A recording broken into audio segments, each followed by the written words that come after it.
Remember back in the day where neocons who told you that you are pro whatever, pro Russia, pro Iran, pro Al Qaeda if you speak out against any United States enemy? That is what like the most unhinged neocons used to say. Like the Bill Kristol, Dick Cheney, like Republicans, they would say, if you don't support a war on terror, you support bin Laden or whatever. You know what I mean? And that was considered unhinged. I remember growing up, this ideology being considered unhinged.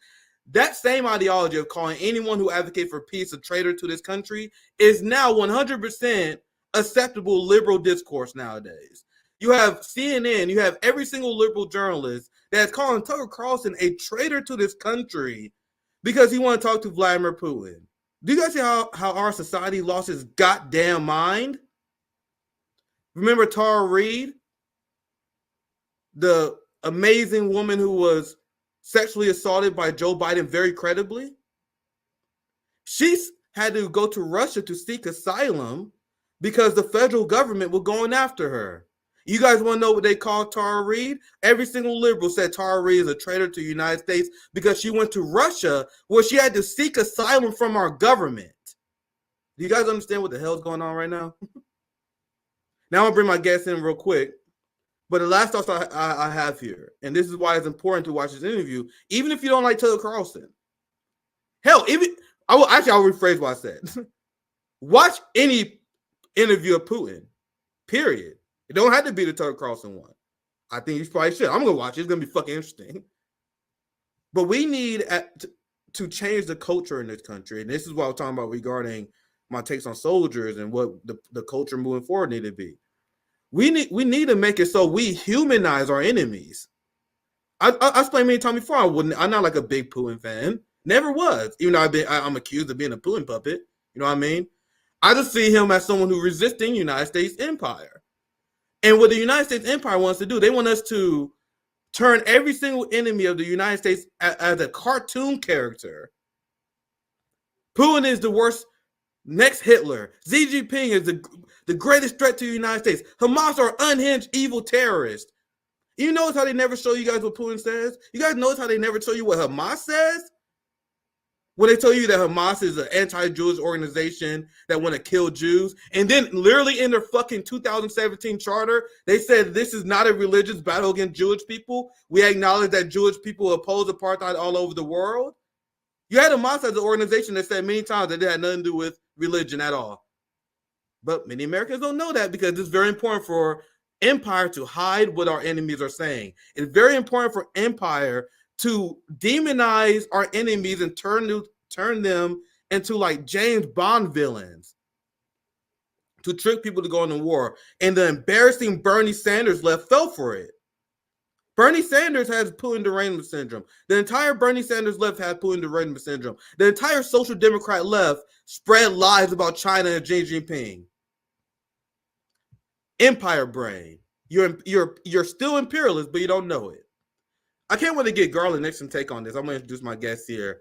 Amazing journalist, writer, does great work on YouTube. I'm a fan of the show. So we had Garland Nixon a few times on. It's been too long since we had you back on RBN. It's always an honor to have you on. Welcome back to RBN, Garland Nixon. Thanks for inviting me. Absolutely. I want to get your general take. I'm going to show you guys this video from CNN where they have, and I'll just pick this clip because this clip went pretty viral, but there were so many segments where they just outright calling anyone who advocates for peace in Ukraine, anyone who's willing to talk to the Russian people as the enemy. So I'm going to play this video of CNN reaction to Tucker Carlson just engaging in journalism. And then I want to get your reaction to the story and to this clip. But let's watch this madness, fam. A massive shakeup in Kyiv coming as Putin is trying to court the MAGA GOP in the United States. In fact, one of the leaders of the MAGA GOP is in Moscow tonight. It's the man you see here with the MAGA leader, Donald Trump, Tucker Carlson. Possibly there in Moscow to interview Putin. Definitely there as a Putin supporting celebrity. Just listen to how Russian state media is breathlessly celebrating his visit. Independent journalist Tucker Carlson has flown to Russia from the U.S. via Turkey to Vnukovo Airport. He saw Spartacus Ballet at the Bolshoi Theater, had lunch in a nice restaurant, went for a ride around town, rode the subway. He charged his smartphone via USB port. Oh, how scary. He's living and doing stuff in Russia. Be afraid. Let's continue. And connected to a fast and free Wi-Fi internet. He charged his phone, although they're knowing the details about the fact that it was during USB port may give him reason to think twice about all of this. But look at them talking about him like a celebrity. Everything he does on camera, breathlessly repeated. Now, it is unclear if an interview between Putin and Carlson will take place, but if it... There was literally nothing different in that clip from Russian media from what we do anytime like a UK, a famous person does anything in our country. Garland, what's your initial reaction? Do you see the unhinged meltdown before we continue the video? Oh, well, absolutely. And I think the issue here is that I remember, I think it was Brian Stelter when WikiLeaks released some info and he said, you shouldn't read it. Let us read it. And then we'll tell you what's in it. And that's the attitude they have. Now he's going to say, I'm going to listen to this guy. I'm going to have an interpreter and you can hear what he says. That's not the way it works with the false media that we have now. Their job is to interpret the entire world for you through the lens of the U.S. War machine, through the lens of the U.S. Neoliberal capitalist machine. So they're supposed to interpret everything, and they're afraid that we will get direct information that, heaven forbid, we will be able to listen to and interpret on our own. And that's a problem for them because they lie all the time. That's the big problem. They lie all the time. They're afraid you might hear something that's true. Mika Brzezinski from Morning Joe, our favorite show here. I love Morning Joe. It's the voice of the government. It's literally state media. If you want to know what the government thinks, you watch Morning Joe. And there was a story where Joe Biden is a big fan of Morning Joe because you see these prep talks that they do they give him Joe Biden every day. Joe Biden's so underrated. He's so underappreciated. But anyway, Mika Brzezinski let the game away one time when she said it's the media job to control how people think. She said it live on air, and then people pause like, did you just say that? And you're not supposed to say that part, Mika. But that's what Mika's saying, that is the mainstream opinion in corporate media. They believe their job is control how the populace think. They even demonize doing your own research. You know what I mean? They demonize looking at alternative sources. You know what I mean? I look at sources from all type of media, including corporate media. When I make my hotspot videos, I include a lot of New York Times and Washington Post headlines. You know what I mean? I include a lot of Atlantic headlines, CNN, MSNBC. I think it made my argument even more devastating because I'm telling you guys, they're not hiding the information I have. A lot of people are just afraid to make the same conclusions I have. I'm gonna let the clip finish and I'll get your final thoughts on this. And I'm gonna show you guys the clip with Tucker Carlson just explaining why he's talking to Putin. And like you see one side going crazy unhinged McCarthyite, and then you just see Tucker Carlson like, I just want to talk to Putin, dude. Like it's a clear contrast. But I continue the clip and I'll pass back to you. It gives Putin a chance to sit down with a big supporter. It might be worth asking yourself, since it is getting pretty serious, what is this really about? Why do I hate Putin so much? Has Putin ever called me a racist? Has he threatened to get me fired for disagreeing with him? Does he eat dogs? These are fair questions, and the answer to all of them is no. Vladimir Putin didn't do any of that. I'll actually always remember watching that clip. I was standing in Ukraine 48 hours before the war began there. Well, Carlson then stood by Putin consistently all the way through. And that is why I know people who I would consider fans of Putin. Tucker Carlson simply said, why are we being conditioned to hate Putin? I know people who do content that's like 100% pro-Putin. I would not categorize what Tucker does as pro-Putin. He is just humanizing the enemy. He is against a conflict, and being against a conflict makes the media paint him as a traitor. This ideology was considered extreme neocon right when I was growing up during the George W. Bush Jr. administration. But you guys see how this is normalized among liberal discourse to call people who are against war traitors.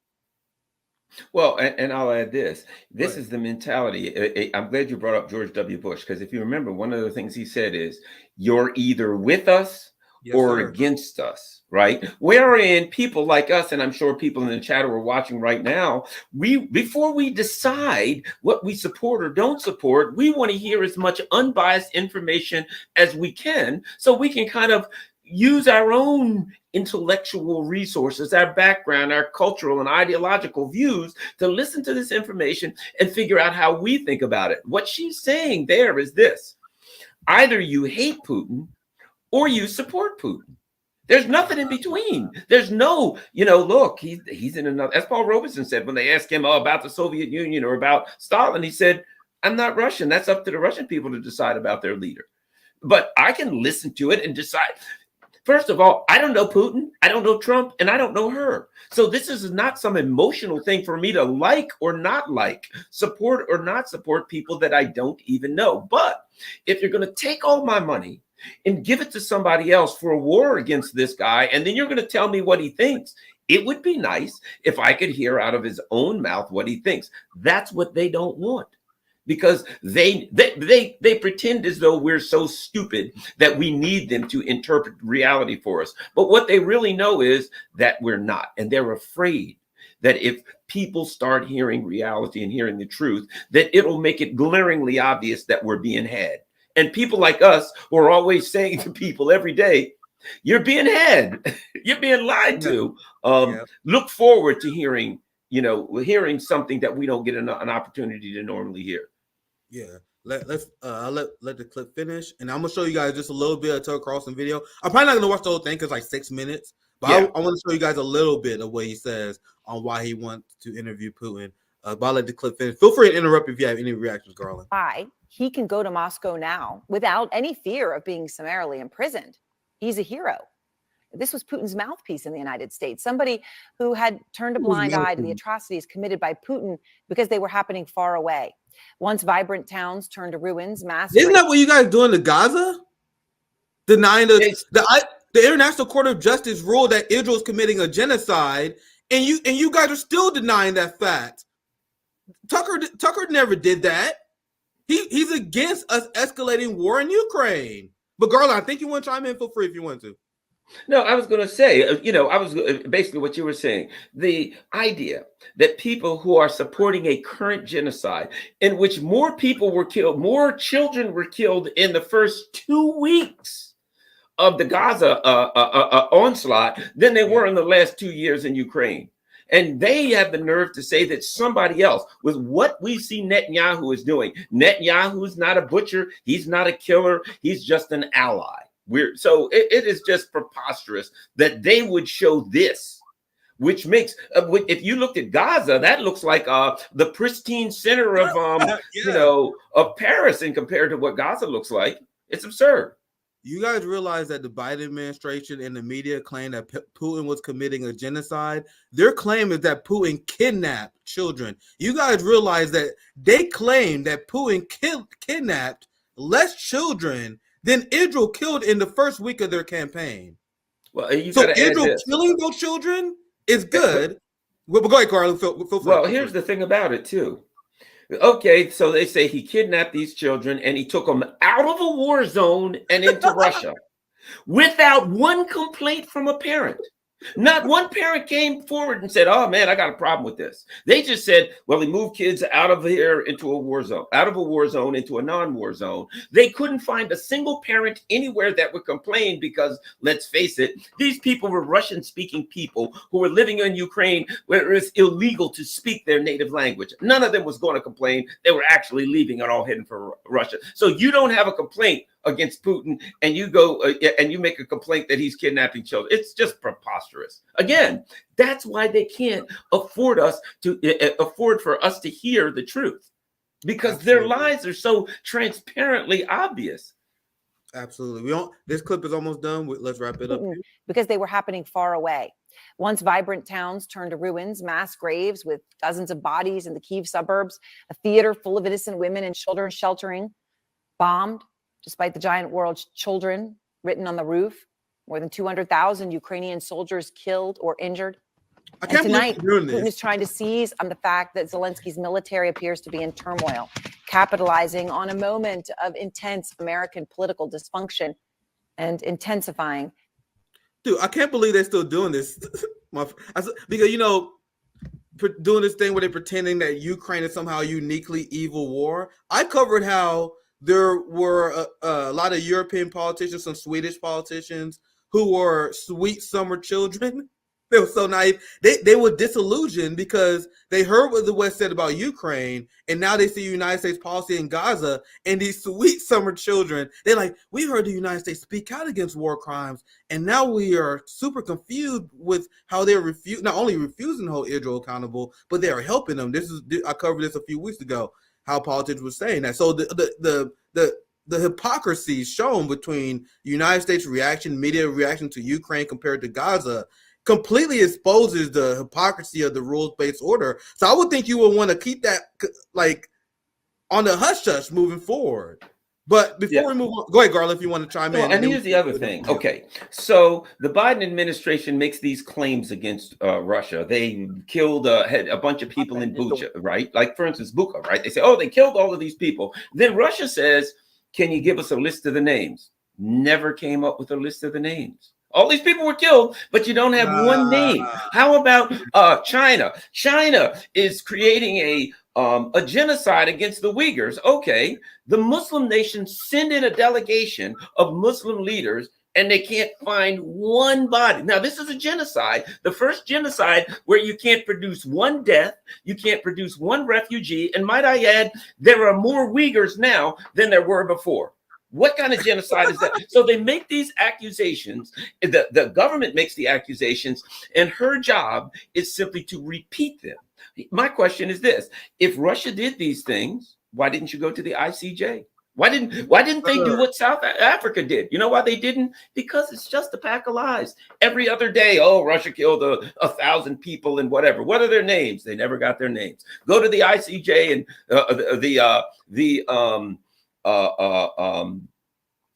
the UN, they won't do it.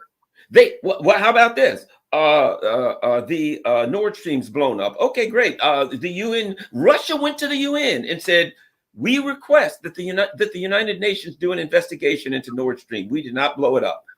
The US and their allies blocked an investigation. They blocked an investigation into Nord Stream. So you're going to accuse Russia of doing things, and then Russia says we want an investigation. Oh no, we don't need an investigation. So we're supposed to trust these people. It's a joke. RBN, Garland, Nixon, the gray zone vindicated once again.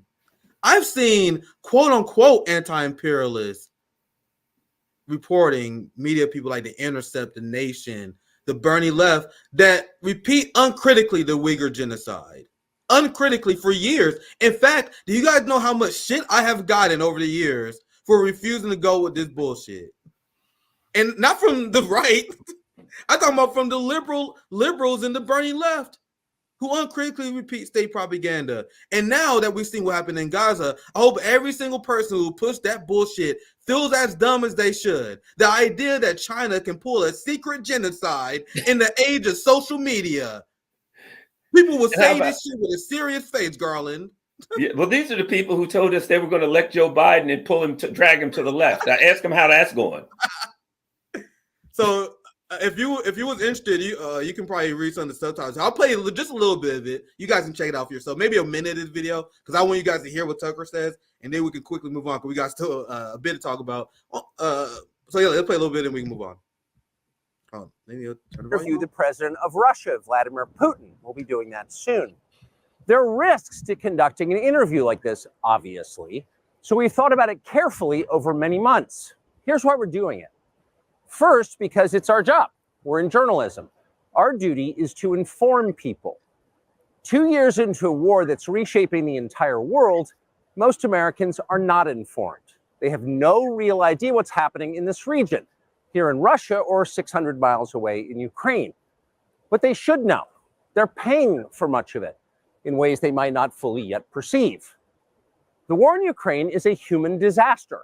It's left hundreds of thousands of people dead, an entire generation of young Ukrainians, and it's depopulated the largest country in Europe. But the long-term effects are even more profound. This war has utterly reshaped the global military and trade alliances, and the sanctions that followed have as well. And in total, they have upended the world economy. The post-World War II economic order, the system that guaranteed prosperity in the West for more than 80 years, is coming apart very fast, and along with it, the dominance of the US dollar. These are not small changes. They are history-altering developments. They will define the lives of our grandchildren. Most of the world understands this perfectly well. They can see it. Ask anyone in Asia or the Middle East what the future looks like. And yet the populations of the English-speaking countries seem mostly unaware. So Tucker wants to inform people and do journalism, the journalism that CNN, MSNBC, New York Times, Washington Post would never do, because they want to keep you in the dark. And they demonize them for this. Anyone who follows my channel knows my disagreement with Tucker. There's literally no reason for me to repeat it, because you guys heard it. Right. No need for me to waste time. But whenever you have liberals that attack Tucker and class enemies, as I define them, in inefficient ways like this, they only make them look better. They only make Tucker look better. Anyway, let me move on. Anything you want to add to Garland? I got Yeah, you know what? But those same people couldn't even come on your channel right now and make a coherent argument against you. You know what I mean? They could just all they do is repeat talking points about, you know, name calling, childish stuff about somebody being a Putin puppet or something like that. They don't even have a decent coherent argument, because they're all repeating the talking points that's given to them by their masters. You have Vladimir Putin that's speaking out and calling out the genocide in Gaza. We had the Biden administration that said the ICJ ruling is baseless. Which one is the bad guy in this situation? I know the world isn't black and white, but I think we should call things how it is sometimes. I see one person saying the Gaza Strip is now the largest children's cemetery in the world, and I see one administration cutting aid to UNRWA, the lifeline to Palestinians. Which one is his true enemy? CNN will have you to believe that the person who's butchering children in Gaza is worse than this guy. Yeah, well, you know what? I still recall a caller I had on a radio show, and I asked him, I said, well, let me ask you this. If the United States, if Russia and China overthrew the government of Mexico and started building bases and arming and training the Mexican government and meeting with them saying, soon we're going to go on the offense against the United States. Because that's what happened. There's recordings of Lindsey Graham talking to the Azov battalion saying, next year we're going on the offense against Russia. And so I asked the guy, I said, would you expect that the United States would go to war in Mexico if Russia and China's building bases, literally saying they're going to go to war with us? He said, yes. I would. Well, he beat around the bush, but finally said yes. And I hit him with the question. I said, why? And he hung up, because he couldn't answer that question. Because we all know the question why. Because they would feel a legitimate threat. Any superpower would feel a legitimate threat if another superpower overthrew a government on their border. The name Ukraine literally means borderland, and the borderland is Russia. The name Ukraine refers to Russia when it says we're the borderland of what? Of Russia. Now you're going to go to a country that's literally named the borderland of Russia. The country through which Hitler came to attack Russia. The country through which Napoleon came to attack Russia. And then you're going to build bases and arm guys running around with swastikas, goose stepping, yelling Sieg Heil, and you think Russia's not going to attack? I'm going to tell you right now, if I were the president of Russia, or any country, and another superpower came to my border, yes, I would fight to protect my border. That's not saying Putin is good, bad, or indifferent. That's not an evaluation of Putin, because our CIA chief right now, anyone can look up a cable that he wrote called "Niet Means Niet." William Burns, the CIA chief right now, was the ambassador to Russia. And he wrote a cable back to the US State Department that said, everyone in Russia that I talked to, people who like Putin, hate him, everyone said, Ukraine is a red line. If we come into Ukraine, they're going to go to war. So our people knew good and well that going into Ukraine would cause a war. And that's precisely why they did it. See, that's the evil reality here. that our government has to hide is because they deliberately went into war. They deliberately set Ukraine up for war because they wanted Ukraine to go to war with Russia. And Ukraine is just nothing but a sacrificial lamb to be torn to shreds so they could hopefully weaken Russia. But just like everything else these idiots do, it backfired on them. Yeah, this is why I told you guys I would never forgive anyone who fell for the NATO proxy war bullshit. The Bernie left don't know none of this shit. Matt Duss, Bernie foreign policy advisor, knows none of this shit. Ron Khanna knows none of this shit. You tell me they're not as smart as us. That's bullshit. They know this. They chose to side with the empire. To get this issue wrong was unforgivable to me. It's like the West, they want to emasculate their enemies and they want to decolonize our mind. They want to colonize our mind to the point where we don't feel the need to defend our sovereignty or our right to exist. And I'm gonna try to explain what I mean in a better way. There's a reason why I never condemned Hamas. You don't have to comment on this, but I never condemned Hamas because if my mindset was if any government, especially a hostile foreign government, did half to my people what Israel did to me, I would be down for some Hamas shit. So I read countless stories about Palestinians being forcibly evicted from their homes. Do you guys know the kind of person I would turn into if a hostile foreign government evicted my mother? Like, imagine your mom was forcibly evicted from their home at gunpoint, and then another family moved in. You know how fast I'd be down for some Hamas shit? I'm not afraid to say that. If someone did that shit to my mother, my family, my cousin, my brother, my sister. Let happen to one person, let alone their entire life in Gaza. But Garland, I'll pass to you and we can move on. Last word. People should read this book. I've heard Norm Finkelstein talk about it. I love to read. I've read it. It's called The Fires of Jubilee. It is a book about the Nat Turner Rebellion, right? And the Nat Turner Rebellion, Nat Turner and his guys, what they did was unthinkable. You know what I mean? They went in houses, they killed everybody, men, women, children. They cut their heads off, they shot them, they hit them with axes. They went along a road where the slave owners' houses were, and they went in, they killed everybody, right? And you say to yourself, well, those are atrocities, that terrible, men, women, and children. However, do you ever hear anybody say, let's talk about the Nat Turner Rebellion without giving you the context of centuries of slavery, of humiliation, rape, murder, horrible things happening? So when you look at what happened in slavery, you say, boy, those are terrible atrocities that they did. But based on hundreds of years of atrocities, you certainly understand how people can be driven to that point. You understand it. So when you look at what happened on October 7th, you say, well, my God, if you understand the context that these people were living in, were surviving in, right now, imagine you can never leave the town you live in. You can't leave it. You can't get a passport. You can't drive out. You can't do nothing. Israel controlled the food in Palestine and coming into Palestine, and they did calculations so that the people there would get just enough that they didn't starve to death. They treated these people in the most horrific way, men, women, and children. Then every couple of years, they bombed the crap out of them. If that happened to, how many of us would remain sane? How many of us, after they killed your mother and father and brother, you got to understand why somebody would strap a bomb to themselves. If you come home, your whole extended family, everybody alive in your family, you come home, the house is flat and they're all dead. At that point, I'd be like, well, I'm dead myself anyway. It doesn't matter now. Just point me to the enemy and give me a weapon to attack them with. That's reality. Yes, sir. Yes, Who wouldn't do that? What human being wouldn't do that if put in that circumstance? That's perfectly well said, Garland. To back up what you say, we covered this many times. The depravity of Israel cannot be overstated. You have Israeli settlers that are attacking aid trucks going into Gaza.